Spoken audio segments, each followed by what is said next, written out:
Good evening, everyone. We keep this brief because I know you're not here to hear me talk. But good evening. My name is Kevin Chavry. I'm the president of BUCC, and it's an absolute distinct privilege and honor to introduce Professor Amy Wax.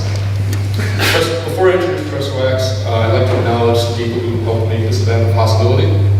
I'd like to thank Bucknell Student Government for their much-needed funding. I'd like to thank our co-sponsors, the Department of Political Science, Department of Sociology and Anthropology, the Comparative Humanities Program, and the Bucknell Institute for Public Policy. So thank you very much.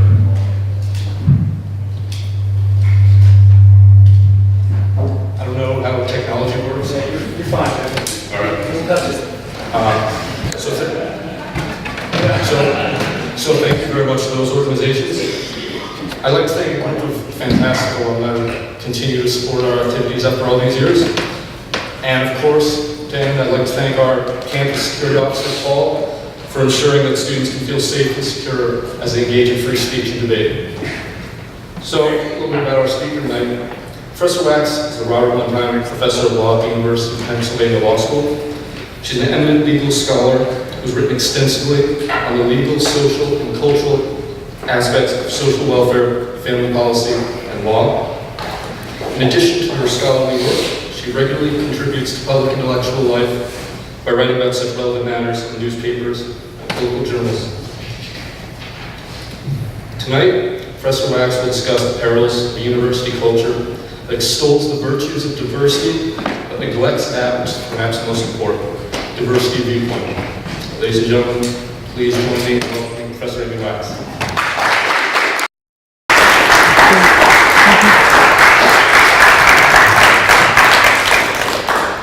Well, thank you so much for inviting me here. I'm delighted to be here on your beautiful campus.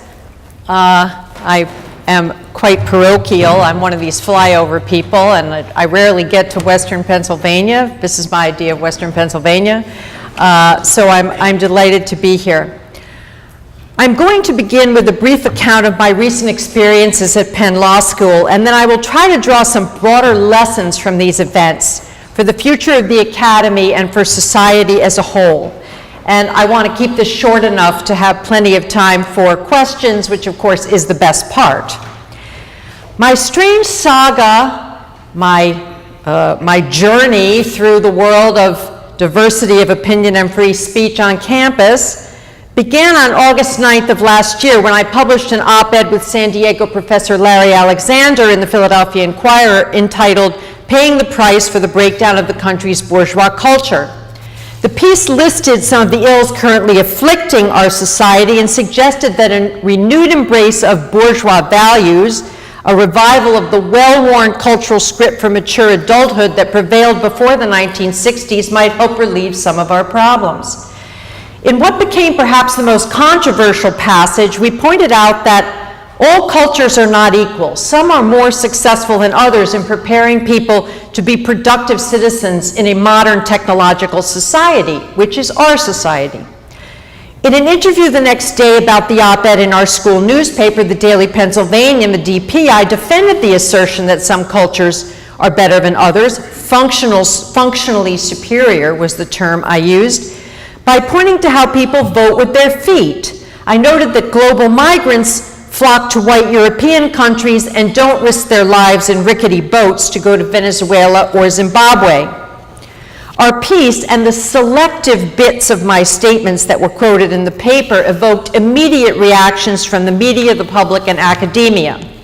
Petitions from groups at Penn and elsewhere labeled me a racist, white supremacist, xenophobe, hater, the familiar litany of accusatory terms.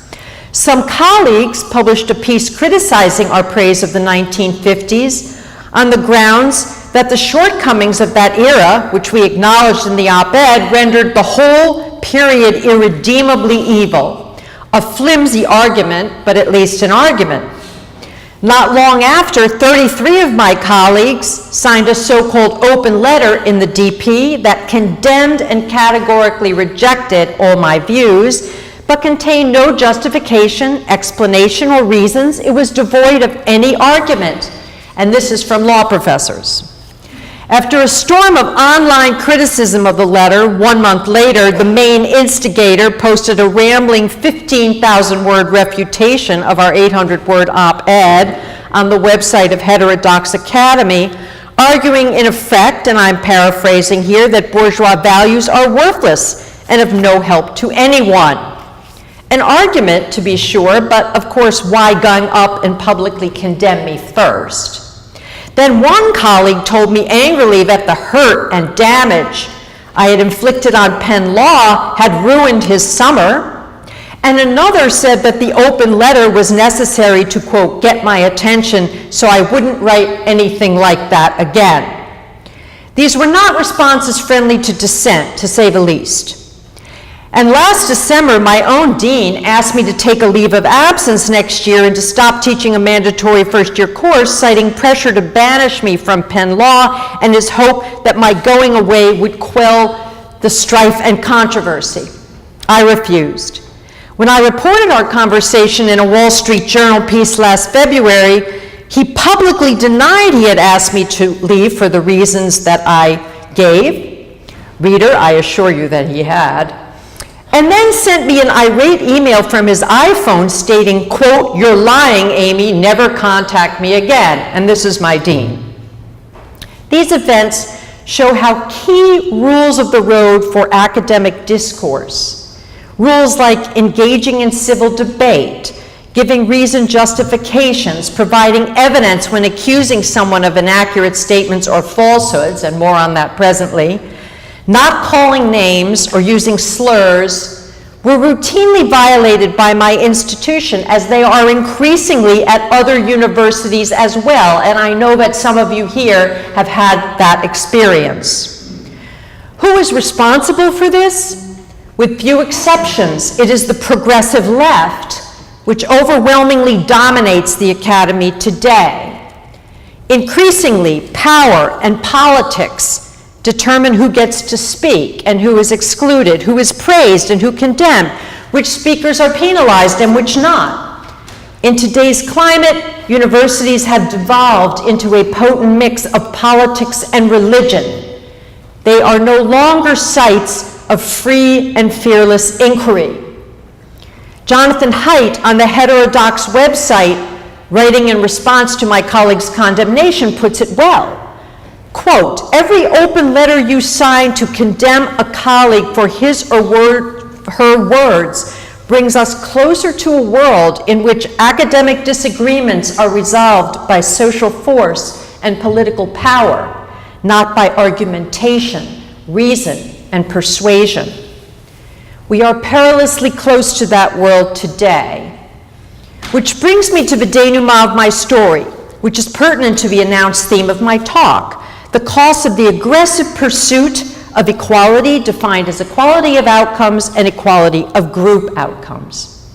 I suggest that that pursuit, which is central to the obsession with identity, diversity, and inclusion that now pervades our society, threatens the core of the academic enterprise and the disinterested search for truth, and indeed casts a pall of orthodoxy on our whole society.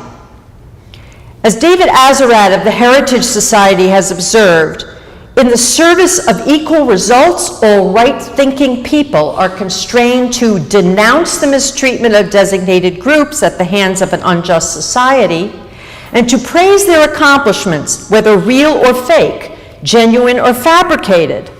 Those who venture beyond that space do so at their peril.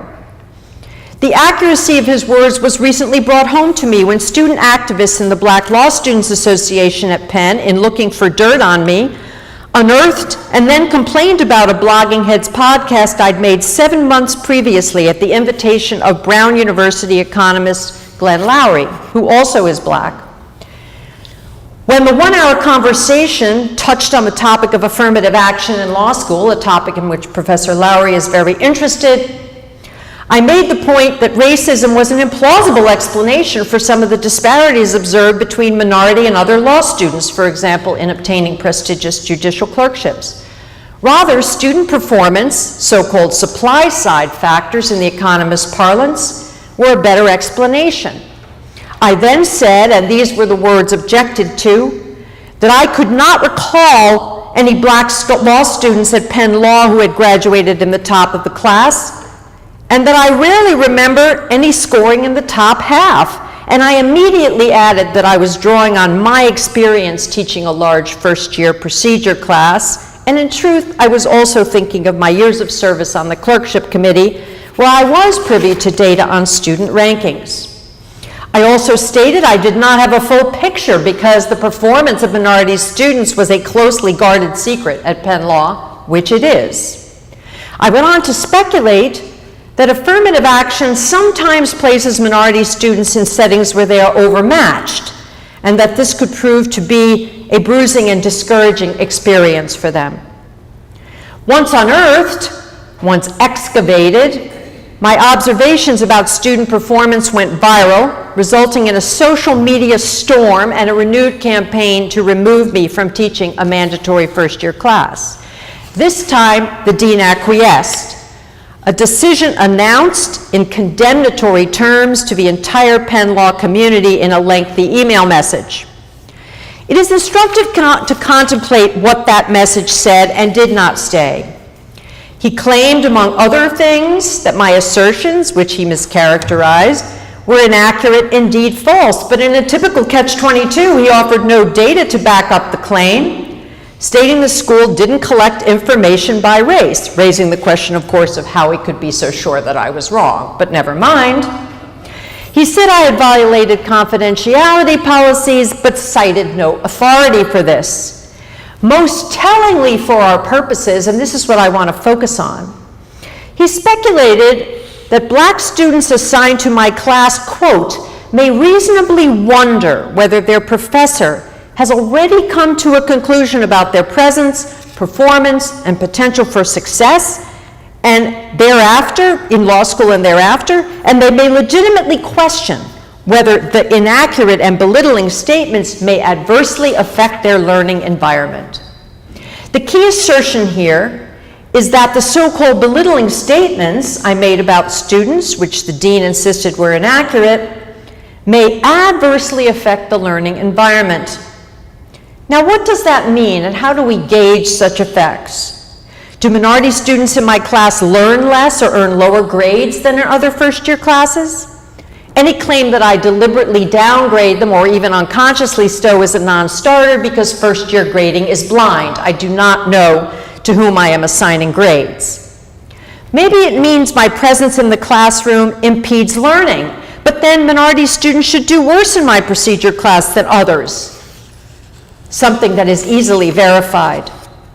But so far, no effort has been made to verify any of these facts or any such claims, and I predict none will be because I submit facts are beside the point. The beauty of the allegations about student learning is that the facts don't matter. Rather, what matter is perceptions and feelings. Professors who hold unpopular positions or state inconvenient facts, whether true or false it would seem, are psychologically toxic. If their presence causes offense and distress, feelings of disparagement and insults, or fears of ill treatment, that is enough. No student should be forced to learn from them. These perceptions and feelings are subjective and self-confirming and thus immune to challenge. They are immune to any objective verification, and that is the beauty of it. It's all in the mind of the beholder, and the beholder's mind reigns supreme. Now, what is wrong with this? As Glenn Lowry has eloquently pointed out in criticizing my dean's action, allowing student discomfort to determine whether a teacher gets to teach amounts to a weapon of mass destruction, an all-purpose device for penalizing professors who hold unorthodox views or discuss distressing realities. The possible scenarios are endless. Objections based on hurt, discomfort, disparagement can be concocted out of a host of observations or positions. That some groups perform better than others, and Lowry gives the example that Asians tend to excel in his classes, or that a professor supports Trump, or that she believes that colonialism was sometimes a positive good, or that women are less interested in science than men, or that the immigration laws should be enforced, or anything else that affronts the progressive worldview. I recently considered assigning a chapter from Charles Murray's book, Human Accomplishment, which shows that men are responsible for almost all of the great technical achievements of mankind. One can imagine women students feeling belittled or offended by such material. Our teacher thinks we can't be geniuses. Out she goes. The decision to indulge these reactions knows no limits, and it is especially pernicious in assuming away professionalism, that professors are unable to separate their political positions from classroom conduct and relationships. Now, what does all this have to do with equality of outcomes, results, the announced topic of my talk? The rhetoric of hurt and insult, of trauma and discomfort that impedes learning or functioning is routinely deployed to advance the cause of egalitarian identity politics, as it was in my case. Ideas about group differences and observations about possible sources of those differences must be suppressed and banned unless they are made to fit the dominant narrative, which is that ours is an irredeemably racist and sexist society, and all group disparities flow from discrimination. Correct thinking on racial preferences is even more baroque and self-contradictory. All virtuous people accept that affirmative action is good and necessary, but the academic gaps that make it necessary, although sometimes glaringly obvious, may not be mentioned in polite company or are illusory or the products of racism, and of course, amenable to instant correction through the offices of racial preferences, service programs, and initiatives without end. Indeed, central to the practice of affirmative action is a tenacious myth that I have elsewhere dubbed the central myth of affirmative action. Once beneficiaries arrive at their institution, they instantly catch up. Any suggestion that the myth is just that performance gaps sometimes persist, indeed often do, is reconfigured as an attack on minority students themselves, an assertion somehow that they don't belong here, and as such are disparagement, causing hurt, offense, and trauma that must be penalized. In the climate that prevails in the university, as well as many workplaces, this set of rhetorical moves amounts to a position that affirmative action can neither be assessed nor questioned. It is untouchable. The evasions that surround affirmative action are part of a broader pattern that has taken over on many fronts and is enforced by elites in our society. Unequal group outcomes must be ignored, denied, or eliminated, and if they must be acknowledged, no explanation other than racism is acceptable.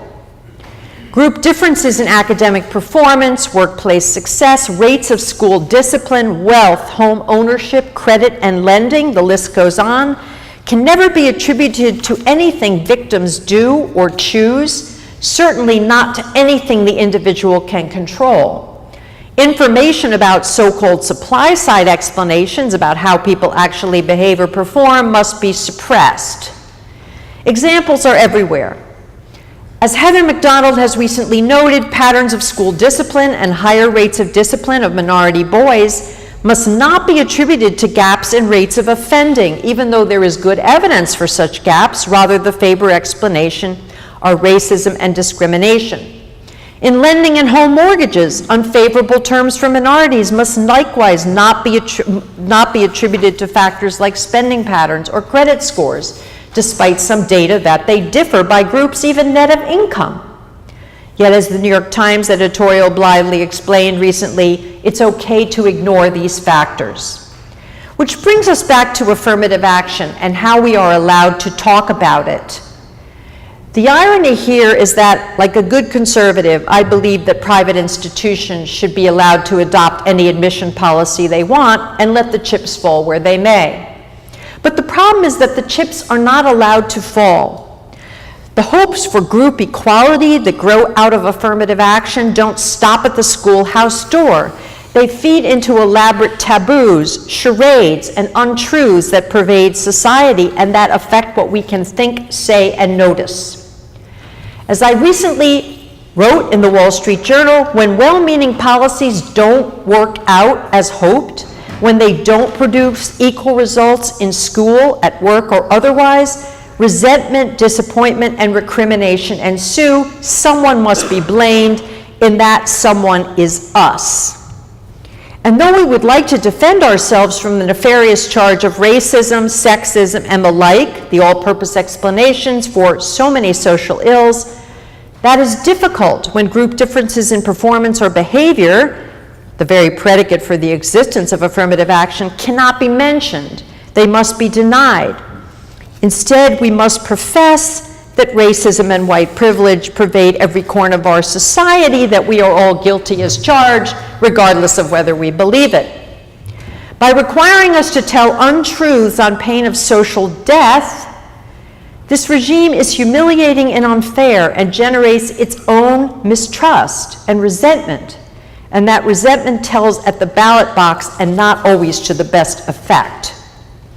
Now, what are the implications of what I have said for those of us involved in education and academic institutions? Right now, we are dwelling in a climate of orthodoxy, fear, and intimidation. Students, faculty, alumni, and donors do not feel free to dissent from approved opinions. And of course, that's how many progressives would have it. Orthodoxy is especially potent among students who are in constant fear of being called out by their peers for sexism, racism, xenophobia, and the rest. They are under tremendous pressure not to utter wrong opinions, say the wrong things, or associate with anyone who does. And in fact, there was just recently an example of that at Penn. A program I was involved with on the future of the family was deplatformed by the undergraduate political union, despite the fact that their mission statement says, quote, "We are devoted to nonpartisan and balanced dialogue. We want our participants to make up their own minds." In the atmosphere of political correctness that pervades the universities, such a mission statement is meaningless. Above all, students have learned to plead discomfort, psychological harm, and offense to silence unpopular views. And they know that ploy is powerful because irrefutable and unanswerable. And they know those in authority will back them up, or at least not call them out. The university is now chock-a-block with diversity bureaucrats who stand ready to monitor attitudes, receive complaints, and guard sensitivities. All traffic in the parlance of the grievance culture, the 8,000-pound gorilla of a heckler's veto, that rhetoric of feelings and upset. In their quest to protect victims, they police vocabulary, identify dog whistles, and tell us which terms are code for crime-think. There are so many rules. Nostalgia for the 50s is hate speech. Praising Western civilization is white supremacy. And as I found out the hard way, general observations about one's classroom experience is dangerous. There's so much we're required not to notice.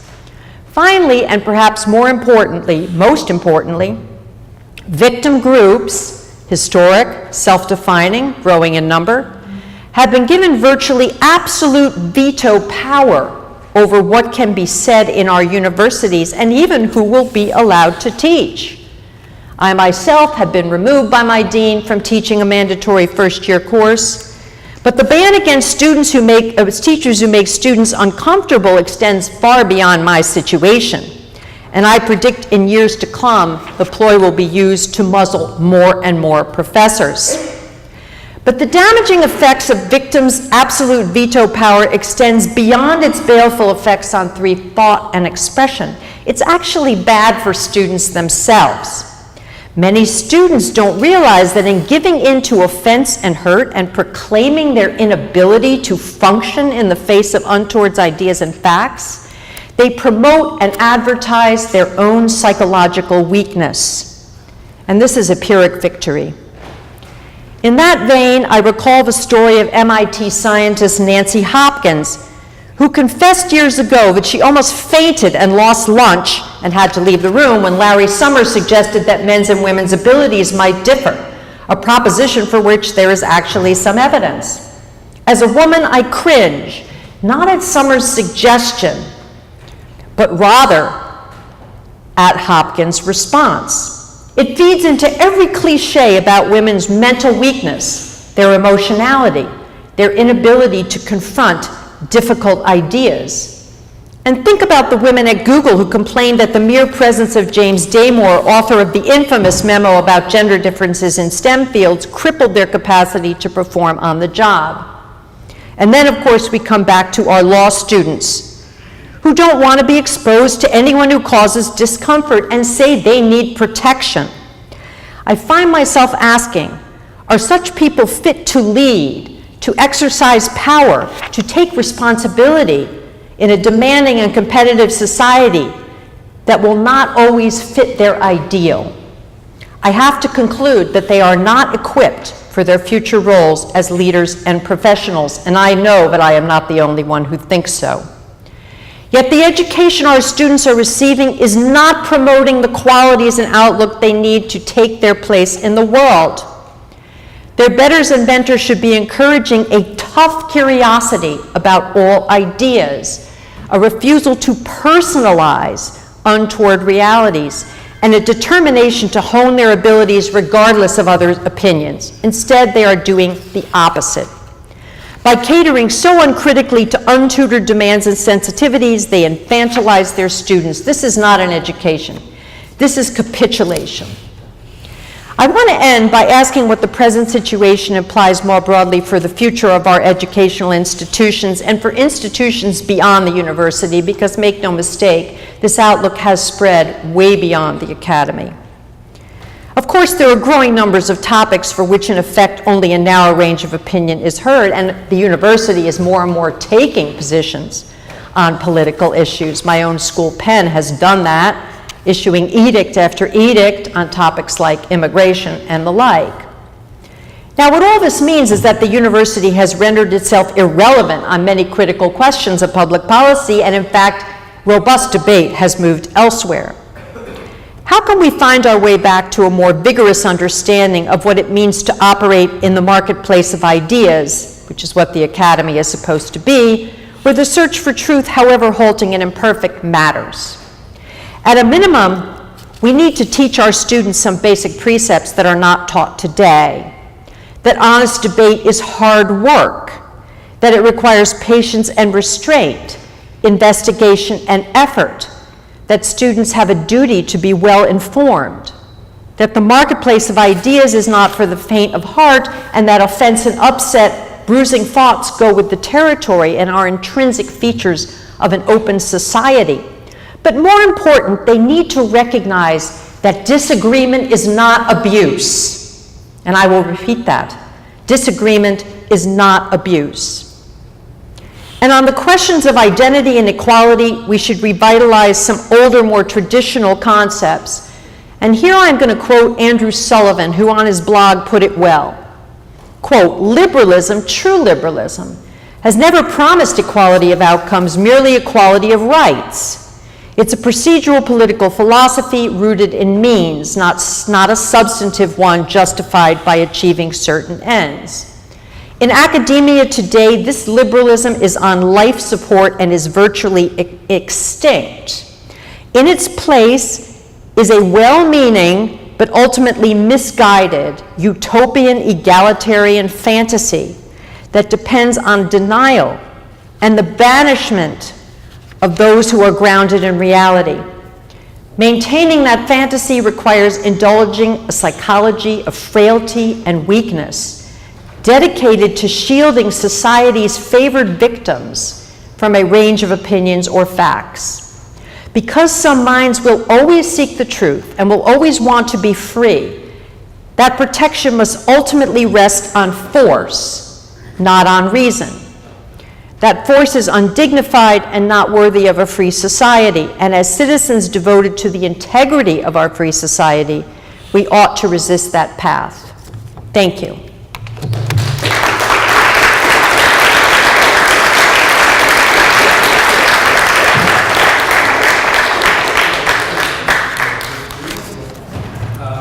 We need one, actually. So we've got plenty of time for questions and answers, and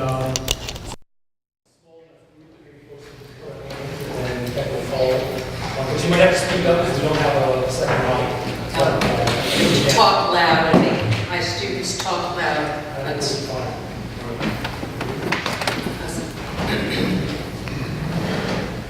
I'm Alex. Speak loud so we can all hear you. So as a proud conservative, I knew the deleterious effects of being in a progressive, leftist-dominated school. And upon raising discussion in class, where discourse is a large part of the curriculum, I was berated by many of my peers, being referred to as the classic, non-factually supported, quasi-intelligent slurs of being a hate bomb, or simply because I have non-really agreeable values among the liberal campus. I mean, even for example, the president of, this class president of last year was removed on his last week of school because of his conservative values.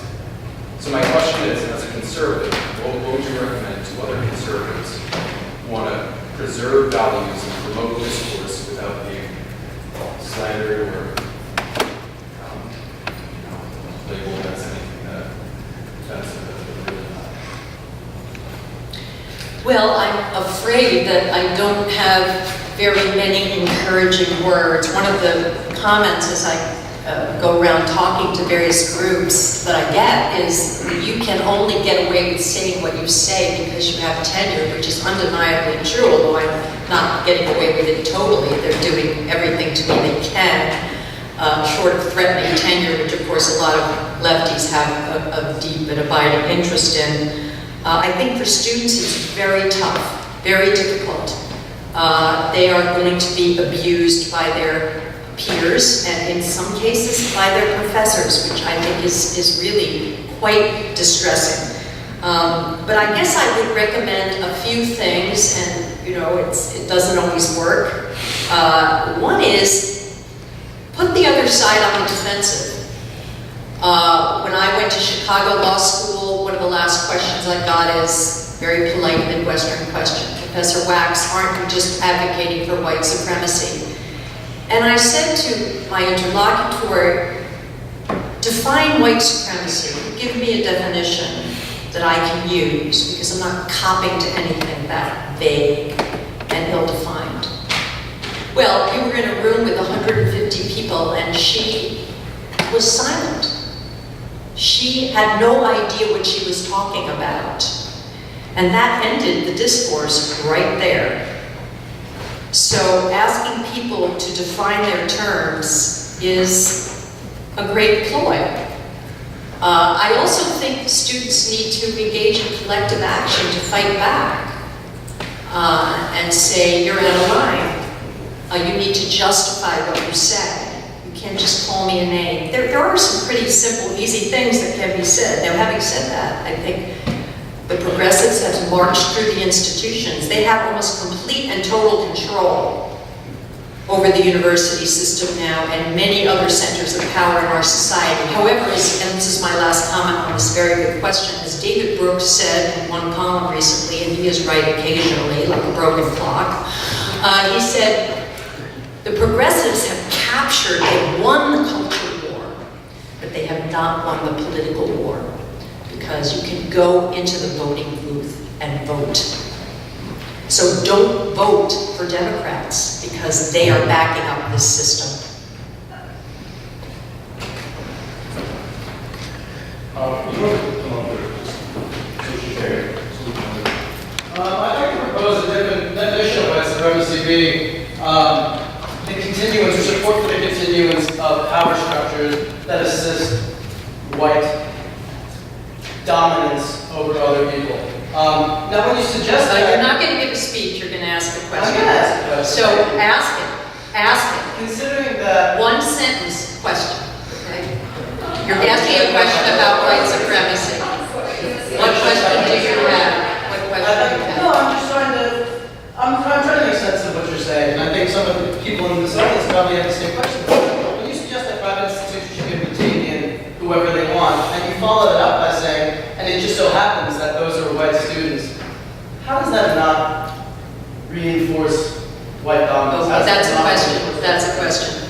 First of all, I said institutions should be able to take in whoever they want, and that means that they should be allowed to take in minority students if they wish to prefer them. So I said exactly the opposite of what you said. Okay? The fact is that we all start out at different starting points in this society, but the evidence before our very eyes shows that people who start out behind can leap ahead. And we have that kind of system. I'm going to give you an example. Okay? People come to this country from other countries, not knowing the language, with no money in their pocket, with nothing to their name. Okay? They start from ground zero. And they leap ahead of many of the people who have been here for decades, indeed for more than 100 years. They start businesses, they get educated, they follow the bourgeois script. They do reasonably well. They may not be rich, but they do reasonably well. And their children do even better. So that gives the lie to the notion that we have a closed system which guarantees the privilege of particular groups. We simply do not. The evidence belies that.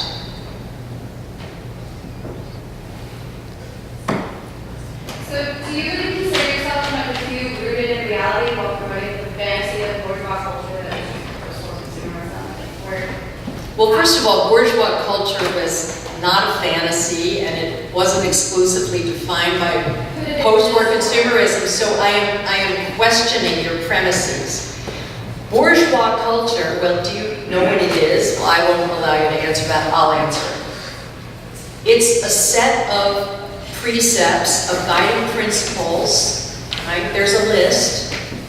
We can reiterate the list: thrift, diligence, punctuality, honesty, trustworthiness, rectitude, that means obedience to law, continence, that doesn't have anything to do with urine, it means sexual restraint, orderliness, that entire list of behaviors, if adhered to as simple rules for simple people, and they can be followed by people of any class, of any level of education, that's the beauty of them, right? Will not guarantee success, because in this fallen world there are no guarantees of success, but will greatly increase one's possibility for a decent life. And this can be empirically verified, right? So to define it as a fantasy and as exclusively about consumerism is simply false. It's not a fantasy, because a lot of people have lived that way. And the proof of the pudding, well, my parents, for example, who came, and I think there are a lot of black people out there and Hispanic people who would say that they lived according to those precepts. Here's the interesting thing, okay? Marriage rates, so talk about, the traditional institutions and traditional mores. Marriage rates among blacks were higher before the civil rights era, and single parenthood rates were significantly lower than they are now. So indeed, people did more closely adhere to many of these, and crime rates, of course they say crime rates are at an all-time low. That's absolutely false.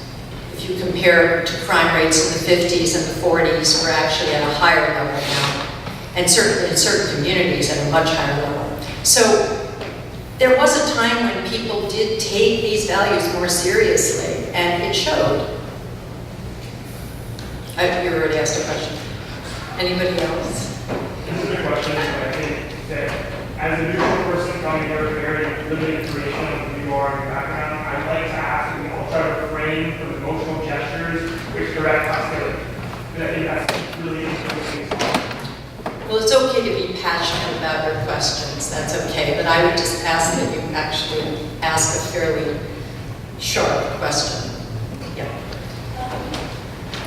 Where do you draw the line between making students feel unsafe or uncomfortable in a classroom and the tough thing that you were referencing earlier? Yeah. Well, I think where do you draw the line between making students feel unsafe and what was the other word you used? Uncomfortable. Right. I would draw it way, way, way over at the right tail or the left tail, depending on struck the bell curve, where I would give the widest possible ambit to the expression of ideas. Obviously, overt, immediate threats, right, to a person or epithets is not permitted. Well, that's part of the rules of the road here. I mean, those are some of the rules that I would enforce in the classroom. Indeed, I have rules for the classroom. You can't use ist words, you can't call names, you can't call anyone a sexist or a racist, living or dead, in or outside the classroom. You cannot say, I'm offended, because that is not an argument. You may be offended, but you cannot say you're offended. And I would go further and say, do your best to step back and acquire distance from what is said, and to resist being offended. Right? And the third rule is don't report what is said in the class. Don't squeal to someone outside the class, because you don't need their protection. You can protect yourself. So immediate threats, epithets, name-calling, slurs, that I would forbid, because that's the predicate of a real discussion. Other than that, the listener has an obligation. The listener has an obligation to have the highest tolerance possible for competing views. And sometimes we are going to be offended. Yes, we are. I heard a student told me the other day that a professor, after Trump's election, used his class to talk about how Trump's election was worse than 9/11. Well, I mean, I'm kind of offended by that. And I don't think he should have said it for various pedagogical reasons, but am I gonna, collect a bunch of signatures and publish a letter condemning him? No, I'm not. I'm gonna put up with it, because that goes with the territory. People are gonna say a lot of stuff you don't like. Yeah. In your book, Races, Wrongs, and Remedies, you write that children's cognitive and non-cognitive attributes originate from private experiences that have deep cultural roots. Do you believe that Black cultural experience leads to Black men and women with lower cognitive abilities? I think that's a possibility. I mean, there's patterns in society that need to be explained. And I think culture does matter. It makes a huge difference. Culture is sort of the day-to-day of how we interact within our groups and interact with each other, and they promote certain interests, certain orientations, and certain values. Well, we all know that. I think we all know that, even if we'd like to deny it. So there are gaps in achievement and learning by group and by race in our society. The government regularly publishes figures to this effect. The National Assessment of Educational Progress scores are published every few years, and they show a very significant race gap in scores on grades on this task. One standard deviation, that's pretty big. If we seek to understand it, I think we need to seek to understand the possible cultural roots, possible economic roots, although I think that's less convincing for various reasons. We have no choice if we want to address these problems. So based on your behavior, based on the observations of behavior about the results from Black students, do you think that could have affected your behavior subconsciously towards Black students? Well, I mean, the beauty of subconscious, well, first of all, there's two parts to your question. One is, does it affect my behavior? And the other is, does it subconsciously affect my behavior? Right? Now let's just start with whether it affects my behavior. If it affects my behavior in a way that actually impacts, I hate that as a verb, but has an impact on their learning and their, how they do in my class, what they take away, we ought to be able to measure that if it's objectively verifiable. I mean, learning differences should be measurable, so I think we need to look at that. But nobody has done that. Now, and it should tell in, do they do worse in my class than in other civil procedure classes? Do they do worse in my class than they do in other first year classes? I mean, there's data out there. And I think one of the points I would make here is that the fact that we've come to a place where people feel no obligation to gather evidence for their statements, to back them up, is itself frightening. All right, that is very disturbing. If they just don't like the feeling that there's someone up there who has noticed certain things, and of course all I've done is said that I notice what's in front of my face, which is after I assign the grades, I'm told who got what grade, I can't change it. And I have to know that because I'm asked to recommend students all the time to judges, to programs, to law firms. I mean, they don't like the idea that I notice. Well, I guess they don't want anybody teaching them because I think, and I know because I've talked to them, that other professors notice the grades in their class also. So how can we prevent people from noticing? If it doesn't have an objective impact, I think we have to just let it go. Yeah. So, somewhat related to the question before that, how do you disentangle supply side factors from like social and cultural conditions? More specifically, like how would you respond to the idea that group disparities might not exist due to discrimination, as you argue, but perhaps to socio-historical factors? And if not this, like what creates these disparities? I imagine you're not suggesting like a biological basis. Well, I'm not sure. I am not denying, I have no theory of causation, right, of sort of historical causation of the lead up to these disparities. Obviously, there are a bunch that are out there. So I'm not standing here denying that discrimination, prior racism, that slavery, that the caste system haven't contributed. But what I would say to you is, now we have these disparities. Number one, let's not play let's pretend and deny them. Right? That's crazy.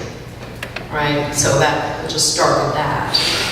The second thing is, going forward, what do we do about them? The causation of them doesn't necessarily tell us what steps are best to take in changing or in addressing them, I guess is what I would say. And there are a whole variety of opinions about addressing them. I am not standing here saying there shouldn't be affirmative action.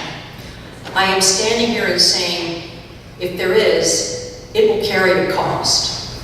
And we shouldn't be in the business of punishing people who notice the cost.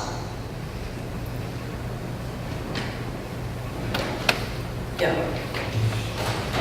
Can you illustrate your idea of ideal culture you described? You're going to have to speak a little louder. I'm deaf. Sorry. I'm old. You described different cultures earlier, and I was wondering if you could illustrate your idea of an ideal culture for producing better results. Well, first of all, I would be very careful about the notion of an ideal culture, like subspace eternitatis, for all history, from time immemorial. No, because one of the points of the op-ed is that certain behaviors are suited to certain cultures. So we have martial cultures, we have religious saintly cultures, we have communal cultures, hunter-gatherer, egalitarian cultures. Now, I think in the grand scheme of things, some of those cultures are less hospitable to to human flourishing, human health, human longevity, some values that I think we all could agree upon, some basics. But in our culture, in our democratic, capitalist, technological, Western, right, scientifically informed, enlightened culture, which I think, has a lot going for it, frankly, and I can defend that statement. We all reap the benefits of it every single day, and I think to not recognize that exemplifies the sin of ingratitude. In that culture, certain habits and behaviors and mindsets work better. This is a pragmatic, empirical statement.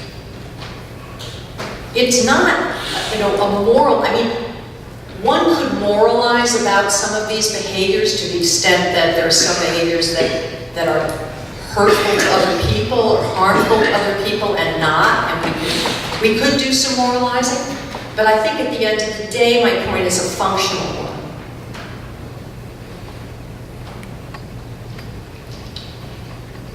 Yeah. So, you need to accept that there are certain gaps in our society. Do you think that people who are at the higher end of the gap have any obligation? You're going to have to start. We have to accept certain gaps in our society, and you're going to have to speak up. And the people who are at the higher end of the gap, do you think they have certain obligations towards the people who are at the lower end? And if so, what are those obligations in your opinion? Yeah, I think they do have obligations. The elites have obligations, for sure. People, let me put it this way. If you know anything about liberal egalitarian theory, you know that a core belief of that theory, which I think is hard to refute, is that those who are endowed through no, fault of their own or no exceptional conduct of their own, endowed with lucky stars and wonderful, they're endowed by nature, they don't in some sense deserve the benefits that come from that, just as the people who are less endowed don't in some sense deserve their lesser endowment. But what everyone has, the elites all the way down, is an obligation to make the most of their endowment and first do no harm. So I would say that the elites should think very hard about their behavior in terms of not harming others.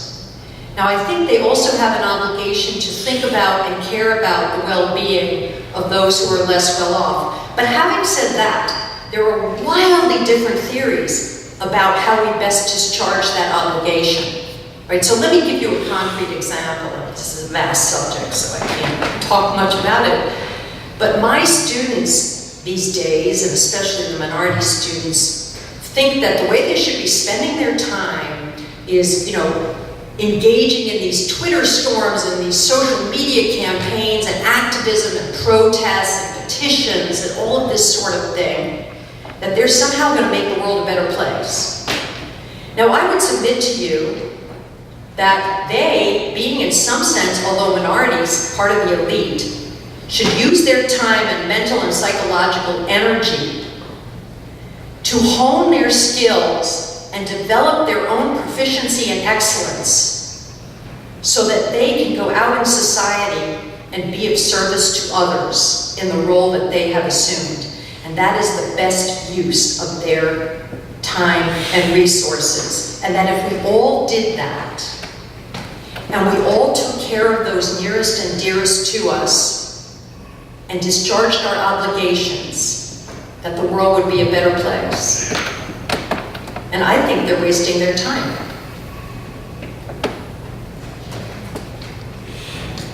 But further in the life, are they not helping lift up their respective communities by speaking out in the first place? Isn't what you say as spending their time more wisely so that they can help lift up the fellow members of their community? Couldn't that also be said? Or couldn't it also be said that by engaging in social activism, that they're doing that Sure. Okay. Well, I'm not saying that all social activism is a waste of time. I am saying that in the current era, most social activism is a waste of time. So, you know, I think we all have, I think people have a tremendous amount of nostalgia for the civil rights era, and they think that defending people's rights against oppression and persecution is the name of the game, and persecution and oppression is everywhere, right? And I think that that really isn't a time warp. They fail to appreciate how many channels of opportunity are open, and the name of the game is to take advantage of those channels of opportunity. Now, I actually do think that some of the activism that has taken place has been useful. So, although I'm not a big fan of Black Lives Matter, and I think it's kind of a deflection strategy in many ways, yet I do believe that law enforcement is marked by abuses, as all concentrations of power are marked by abuses, and that we need to be vigilant about those abuses, and they have addressed some of them, I think, quite rightly, so I will endorse them for that.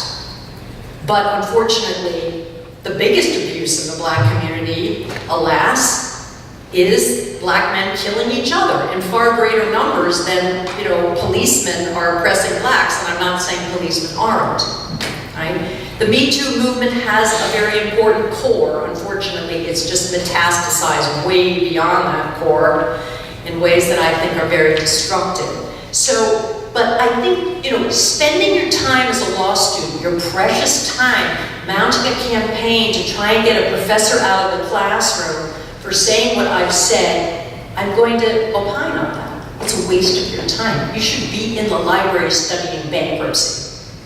15 years from now, when life is not going so very well for you in your profession, perhaps you will ask, maybe I should have spent my time in law school a little differently. When I was in law school, I thought, holy cow, this stuff is hard.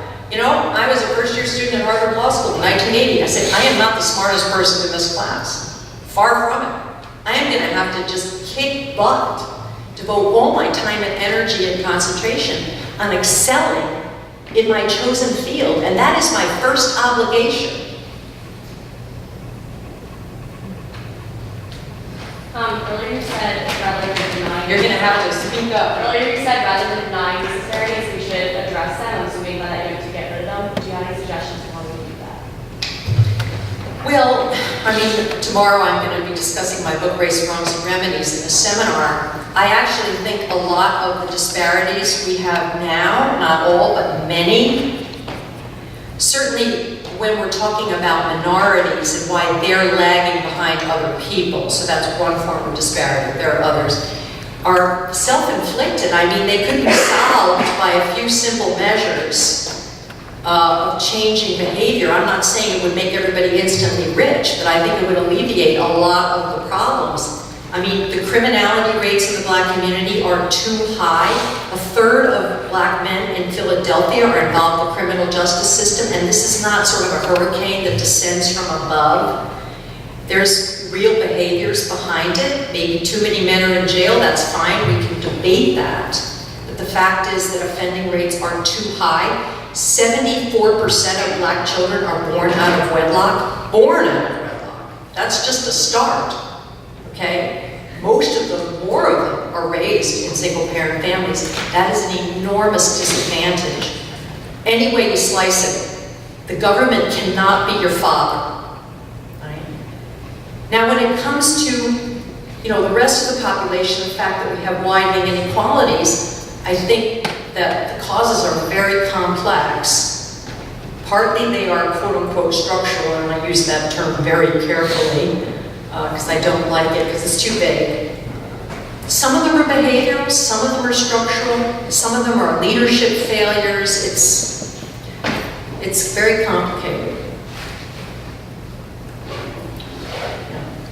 You've been cited to believe that traditional marriage values are the key to a child's success. Could you explain why this is? What's the last sentence? Could you explain why you believe that to be the case? Well, because there's abundant evidence that children raised in two-parent married families, net of income and other predictors do better. They have higher rates of school completion, lower rates of delinquency, lower rates of mental illness, drug addiction, higher rates of employment. There's a huge sociology literature on family structure as a predictor of outcomes for children. And the result of that is that the gold standard is the two-parent biological family that remains intact for the whole of the child's life.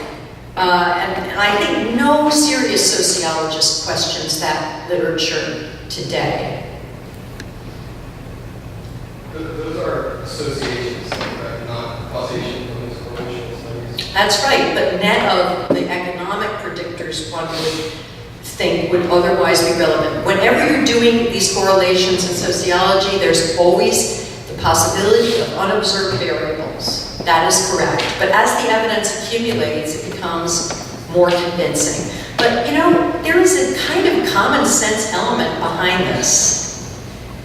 Many of the students at elite colleges that I speak to, competitive colleges, they come from intact families. It's interesting because this was observed by other people.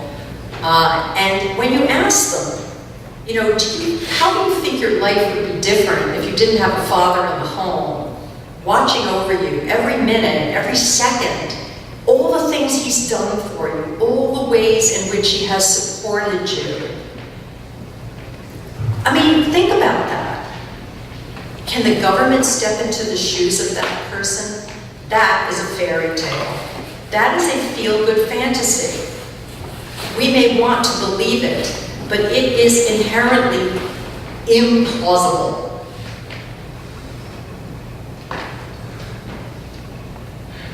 Did you ask a question? I did. Okay, is there anybody who wants to ask a question who hasn't asked? Did you ask a question?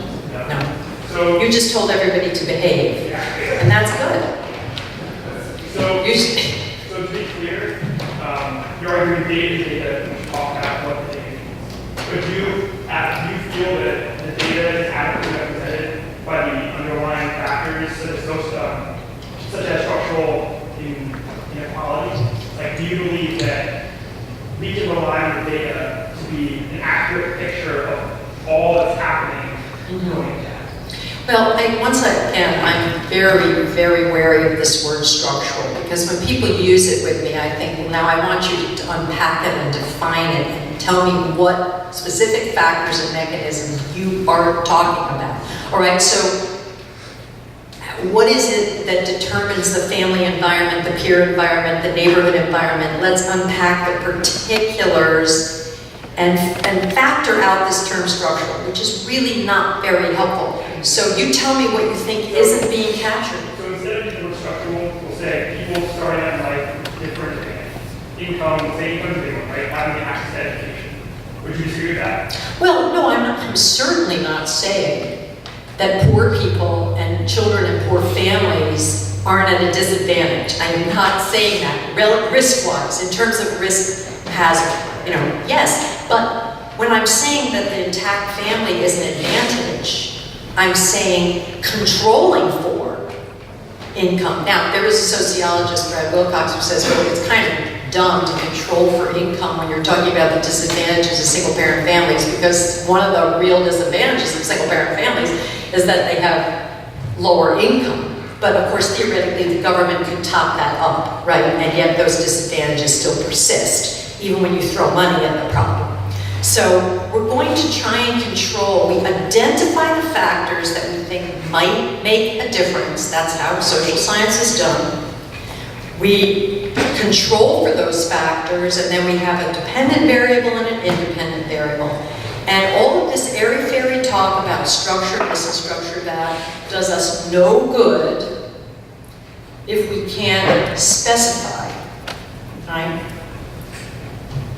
To just be clear, to summarize all of that, you're saying that you do believe that these statistical analyses control for all of No, I don't. I never said that. There's always the possibility of unobserved variables. I say we give it our best shot to try and identify what we think matters. But if you think there's stuff that we're leaving out, I think it's incumbent upon you to say, What is it that we're not looking at? That, I'm not saying you specifically, I'm saying one, that makes the difference and we are leaving it out, okay? Tell me. So, well, I can't say that one particular factor, no, obviously. But it's. Well, they might be able to. I mean, if somebody clobbers you over the head with a mallet, that might be. So the data that's currently you're saying is sufficient? No, I'm not saying it's sufficient. I'm saying it's highly subjective. Suggestive. It's never, you know, it's never 100% certain, but we don't need 100% certainty, and we can't wait for 100% certainty. So, you know, I sort of subscribe to the Dr. Spock theory of policy, which is what do you do until the doctor comes? You know, and I'm talking about baby book Dr. Spock, not Star Wars Dr. Spock.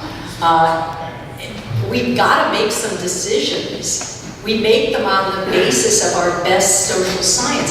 So if we're going to be pouring vast quantities of money into this program and that initiative and this initiative, and this is taxpayer money we're talking about. This doesn't fall from the sky. It's somebody's money. I think we need to be reasonably certain that it works. So take, you know, Head Start. It's very feel-good, and we all want to believe that preschool programs can solve the problem of some children lagging behind, even going into kindergarten, right? But the social science evidence, which is now considerable, just is very, very disappointing. The Obama administration suppressed a report that showed that Head Start made no difference because they didn't want people to know. Now that's crazy. Yeah. Who do you think is best equipped to handle these issues? Is it the government? Is it the private sector? You mean to handle what issues? Problem of disparities? Yeah, these disparities. Well, it depends on which disparities. You know, so I think, you know, there are, the fact that richer people are getting richer and there are people who are being left behind, and that, for example, male employment rates are at an all-time low, prime-age male employment rates are at an all-time low, even down to depression levels. Something like that, I think, first of all, is partly due to government policies. For example, the overly generous disability payments and high immigration rates that are in fact displacing less skilled people, despite what some economists say. So first do no harm is being violated.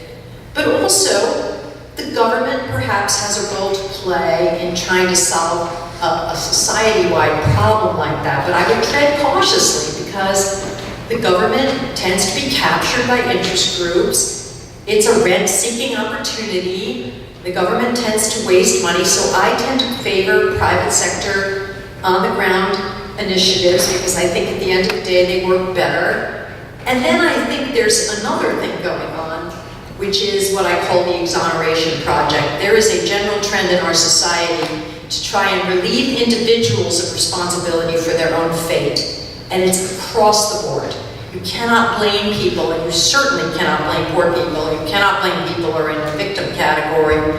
But of course, by saying it's never their fault, and there's nothing they can do, and they're powerless puppets on a string, you deprive them of moral agency, and at the end of the day, you might deprive them of some very simple steps that they could take to improve their own lives.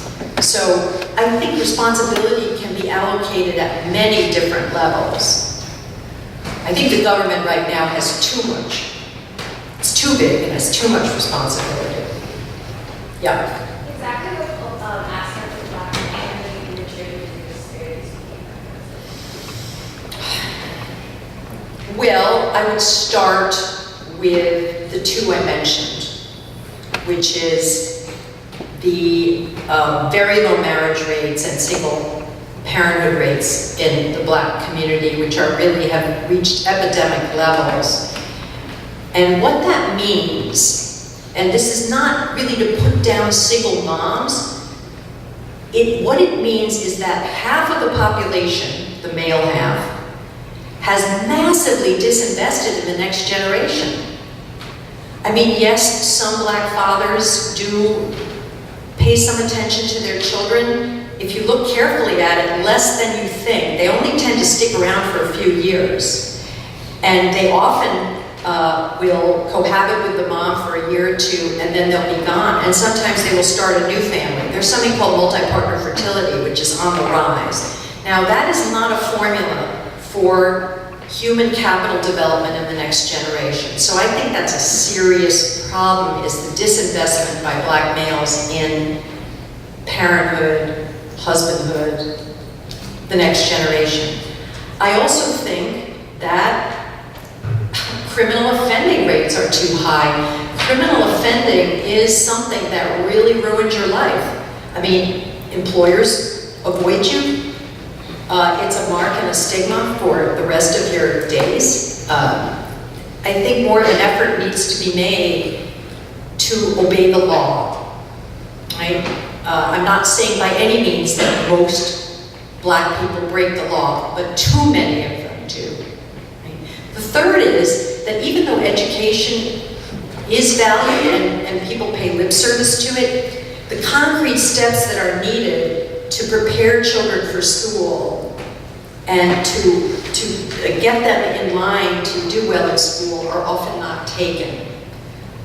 So reading to children, turning off the electronics, limiting television time, and there's actually data on this. If you look at the journal Demography, it looks at different patterns of child rearing by race, by group, by ethnicity, and they do differ. So there are areas, I think, that are ripe for improvement. And we don't know what the results will be. I'm not standing here saying, well, that's going to solve all the problems. Let's see, did you already ask? Well, how about the person in the back row? This goes back to probably God, man, Gail, but with your advocating of bourgeois values, for students who end up at elite universities, there's probably, and I haven't looked at the data, but I would suggest there are probably people in their lives who have adhered to those values, parental people who adhere to those values. What do you think about the fact that then in the university life, those values are questioned, which is fine, but then in some cases maybe openly mocked? Mocked, yeah. Well, you know, Charles Murray is quite eloquent on this in his book, Coming Apart. And this goes back to the person who asked me, what should the elites, don't the elites have a responsibility? I think what the elites are now doing is they're living the 50s and they're talking the 60s. You know, they've adopted this kind of whatever non-judgmentalism, where they say, well, we're going to choose our lifestyle, which happens actually to be very traditional and conventional, oddly enough, at least for now, although it's falling apart. There are indicators that it won't be forever. But we're not going to tell other people what to do, and we're not even going to recommend to them what they should do. I think that's an evasion of responsibility, personally. Because I think the elites need to make judgments, they need to lead, they need to call it like they see it. I think they need to step up and have the courage to moralize. You know, it's very interesting, I tell my students this, sexual behavior has been at the core of every moral system of every society that has ever existed. Now, we may not like some of the morals that they've adopted, but every society has seen fit to moralize sexuality. We're the only ones who are busy demoralizing it.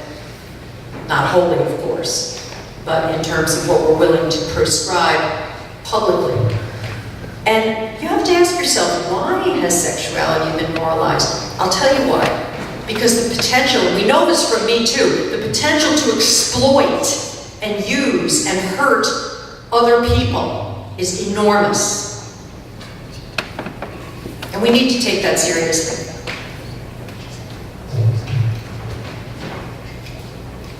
Yeah. So earlier you stated that affirmative action sometimes overmatches people. So I was thinking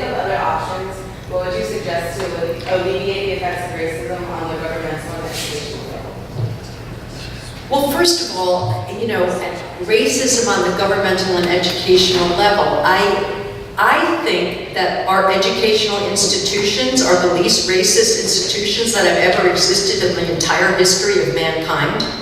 I mean, if you think about the universities, you know, these blessed places, the way that they bend over backwards and go out of their way to try and help people and accept people from all sorts of backgrounds. They cater to them, they help them, they assist them in every possible way. I just deny that the university sector is racist. I really do deny that. Now, if they choose people on the basis of meritocratic criteria, that is going to have a disparate impact because of the social reality. That needs to be justified. I think there are justifications for it. The meritocracy can be tempered in some ways, but ultimately it should not be abandoned because it is for everyone's benefit. And people know that because when they go to a doctor or a lawyer, you know, they want people who are good at what they do, and there's nothing wrong with that. Now, you know, what should we do about affirmative action? I would tighten it up a little bit, a lot actually, because I think it is very hard on students with much lower entry credentials to go to a place where most people have much better credentials and they're fighting an uphill battle. There are plenty of slots at universities and higher institutions of learning in this country, plenty. And they run the gamut from very, very, very competitive to not so competitive to actually open admissions. So there are places for everyone. I don't think that it's written in the sky on tablets that school X has to have certain individuals from every group in a certain prescriptive, you know, ratio. I just don't.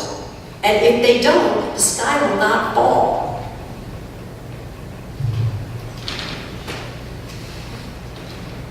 So, a part of my question was like, if not affirmative action, like, or if you say affirmative action, what, do you have any other sort of suggestions for like any other programs or any other like implementations? Well, first of all, I think if affirmative action ended, it would, you know, like I said, the sky would not fall. People would be educated and they would go to places where they would, you know, otherwise get in regardless of their background or race, and they would get whatever degree or training that they want. But actually, I will say, let me say something more about this. If we're going to have some degree of affirmative action, and I think we're going to, I think the way that we educate people really has to change. And I'm going to give an example. I have a couple of students who have been to the best schools. I will admit it, they are minority students. Fancy, fancy schools. Right? And they come, they take my seminar, believe it or not, and their papers are no good. Now, there are a lot of students from all groups whose papers are no good, so they're not the only ones. But I actually say to them, your paper is no good, all right? You cannot write. And you've somehow managed to escape this fancy prep school and this fancy college, and you can't write. And you're going to suffer for that. So you need to start from square one. And I start from square one with them, with basic rules. The blue pencil, all the way. Now that's a very work-intensive thing, but I think one of the ways in which we are holding students back is by this laissez-faire culture of non-correction. We cannot tell students that they are deficient, that they need improvement, that they need to work twice as hard, 10 times harder, 20 times harder, whatever it takes, because that will hurt their feelings and bruise their ego. And what they don't realize is what counts is the bottom line.